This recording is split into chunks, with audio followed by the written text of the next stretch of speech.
નમસ્કાર, આપ જોઈ રહ્યા છો TV9। હું છું હાર્દિક મોદી। રાતના 10 વાગી રહ્યા છે અને 10 સુધીના તમામ મોટા સમાચારો પર નજર કરીશું, પરંતુ આજના દિવસના કયા મુદ્દા 4 મેઇન છે સૌથી પહેલા તેની પર નજર કરીએ।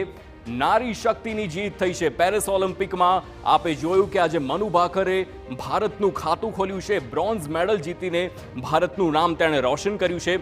બીજો મુદ્દો રહેશે ડૂબી પ્રતિભા ભભૂકતો રોષ, જ્યાં દિલ્હીમાં ઓલ્ડ રાજેન્દ્રનગરમાં 3 વિદ્યાર્થીઓના ડૂબી જવાથી મોત નીપજ્યા હતા અને આ ઘટના બાદ દિલ્હી સરકાર પર અનેક સવાલો ઉઠ્યા છે।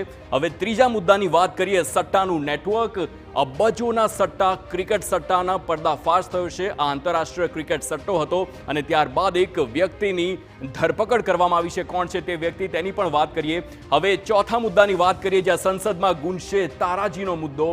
શક્તિસિંહ ગોહિલ રાજ્યસભાના સાંસદ હવે ગુજરાતમાં પૂર પ્રભાવિત જે તમામ ઘટનાઓ બની છે અને ખાસ કરીને ઘેડ પંથકમાં જે તબાહી સર્જાઈ તે મુદ્દો હવે તે મૂકશે